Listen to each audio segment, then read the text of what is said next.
DMV. This is a new DOJ, and we are taking steps to protect Americans, American citizens, and angel moms, like the mom standing right behind me, who you're going to hear from in a moment. New York has chosen to prioritize illegal aliens over American citizens. It stops today. As you know, we sued Illinois, and New York didn't listen. So now you're next. Millions of illegal aliens with violent records have flooded into our communities, bringing violence and deadly drugs with them. With me today, I'm so proud to be joined by Tammy Nobles. Tammy is an angel mom. Her beautiful daughter, Kayla Hamilton, was murdered by an MS-13 member in 2022. Kayla had just turned 20 years old,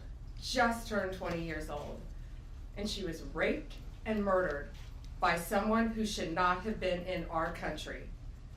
Yet, he was released, flown to Maryland, where he committed this violent murder. I just want you to hear from, Tammy. Tammy represents not only herself and her family, but all of the great angel moms around this country who have suffered because of what the Biden administration did, and it is over. Thank you for having me here today and being able to share Kayla's story.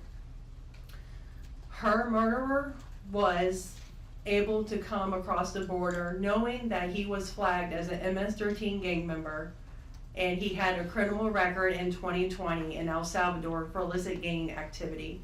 He came over as an unoccupied alien child, saying that he was afraid of gang activity in his country. Health and Human Services called him a nice boy, and he showed age-appropriate behavior. That fell so wrong when he murdered my daughter. He ended up in Maryland, where he was able to rent a room in the same mobile home as her. We thought it was a legit company that were renting out these rooms, but it turned out that it was another illegal immigrant who owned these mobile homes, and he knew Walter from El Salvador. He knew him and allowed him to rent a room with my child. Kayla just turned 20 years old 3 days before she was murdered. Her murderer was only living there for 5 days before he viciously strangled her, raped her, and left her on the floor like trash and robbed her of $6. I have been sharing her story for over 2.5 years to bring change, because this should have not have ever happened to Kayla, and it shouldn't be happening to other families being hurt by the border. Homeland Security did not do their jobs. They did not check his background. You know, they did say that he was processed. So if they processed him, they knew that he was a gang member and still allowed him here. Health and Human Services did not verify the sponsor and allowed him to go with a sponsor that they don't even know if it was his cousin or his aunt. And he was able to leave the sponsor's house to go live wherever he wanted.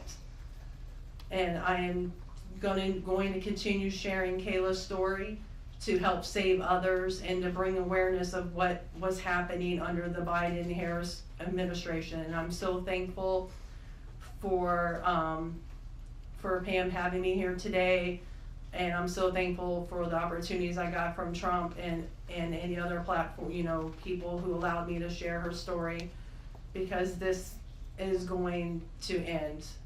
No other parent should suffer by having their child murdered by somebody that shouldn't be here.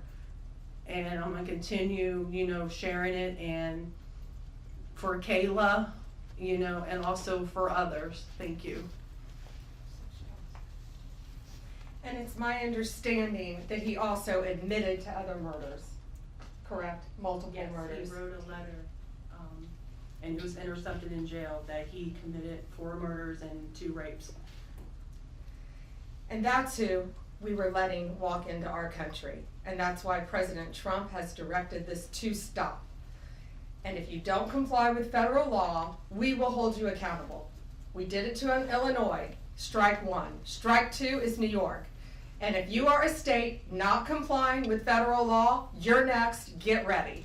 And the great men and women of law enforcement are standing behind me today. We have FBI, DEA, ATF agents. They put their lives on the line every single day to protect us. And what New York has, they have green light laws, meaning they're giving a green light to any illegal alien in New York where law enforcement officers cannot check their identity if they pull them over. Law enforcement officers do not have access to their background. And if these great men and women pull over someone and don't have access to their background, they have no idea who they're dealing with. And it puts their lives on the line every single day. Violent criminals, gang members, drug traffickers, human smugglers will no longer terrorize the American people. And that is why we are here today. You will be held accountable if you do not follow federal law. It's over, it ends, and we're coming after you. Questions? We have time for a few questions. David Spot with Fox News. Madam Attorney General, thank you and welcome to the Justice Department. Thank you. I have a quick on-topic and a quick off-topic Sure. question. On-topic, in your executive order, or in your orders on the first day you were here, you talked about working with the Justice Department, or these sanctuary cities, as you say, will be Yes. punished. Today you're putting people on notice. Right now, we're just lawsuits. Is this gonna go further? What kind of punishment are we talking about? Is there any grounds to charge individuals, charge politicians? How far is this gonna go? Well, we're gonna see what they do next, David. We have sued them all. We've personally sued the governor, the Attorney General, Letitia James, and Mark Schroeder with DMV because he has the green light laws. So what they have to do, they have to start complying with federal law. If they don't, we're gonna appeal it and we will win. They have to comply with federal law. Did you have a second question? I did have a second off-topic question in this regard to the judiciary. Today, Elon Musk, who has enormous influence in the Trump administration, posted on X, quote, "There needs to be an immediate wave of judicial impeachments, not just one." As the Attorney General of the United States, how do you respond to that? Shouldn't the process work out in the courts before we talk about judicial impeachments? I mean, these are just TROs now at this time. Shouldn't these just play out? Yeah, I haven't seen Elon Musk tweet. He is a friend of mine. He is a great man. I think he's very frustrated with what's happening in our federal government. You know, at USAID alone, they're giving out billions of dollars that should not be distributed. We're going to back him up. You know, we work our whole lives in this country and we all pay taxes in this country. And for people to find out that $2 million is going to Guatemala for sex changes is outrageous. And we're gonna back up Elon Musk every way we can. That includes lawsuits against these people who are doing that, and we will be successful. Do you have concerns about judicial impeachments? That's not gonna happen now. We're gonna look at everything. We're gonna follow the law right now. We're gonna follow the process. These are federal judges with lifetime appointments, but they will be struck down ultimately by the Supreme Court of the United States if the appellate courts don't follow the law as well. Lana Richard with the AP. Hi. Hi. Thanks so much. Nice to see you. I also have an on-topic and an off-topic. Sure. First of all, can you just briefly walk us through what the legal claims are you're making in this lawsuit? Yeah, absolutely. So the green light laws are that, this is what the green light law says. It's a green light to illegal immigration, which says they can comply. That law is unconstitutional. They can't do that. And what they've done is they have a tip-off provision that requires New York's DMV commissioner to promptly inform any illegal alien when a federal immigration agency has requested their information. So think about the men and women in law enforcement behind me. That's basically, that's not basic, it's tipping off an illegal alien and it's unconstitutional. And that's why we filed this lawsuit, and that's why we charge Mark Schroeder too, because he runs DMV. Oh, I'm sorry, you had a second question. Yeah, my off-topic question. I wanted to ask about Mayor Eric Yes. Adams' case. As of at least a few moments ago, SDNY still has not dropped that case.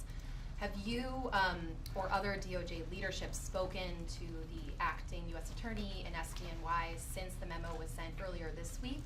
And what will you do if she refuses to drop the case? I have not spoken to her. I know our acting DAG, Emil Bove, has spoken to her, and Chad Mizell may have spoken to her, but that case should be dropped. It was done at the directive of Emil, so that case should be dropped. I did not know that it had not been dropped yet, but I will certainly look into that.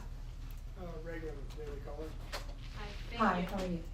Tom Homan suggested this week that someone from within the FBI may be leaking information about the ICE raids and that such could be putting officers' lives at risk.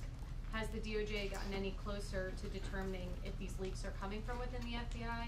And what will the consequences be if they can identify the leakers from the FBI? Excuse me. Well, first, I can't talk about anything that is ongoing, and that is ongoing. And it's really for the similar reasons of what I said earlier. The great men and women in law enforcement standing behind me today, they must be protected. And anytime anyone leaks or tips off anything regarding a pending investigation, that jeopardizes lives. You're telling a bad guy what's about to happen.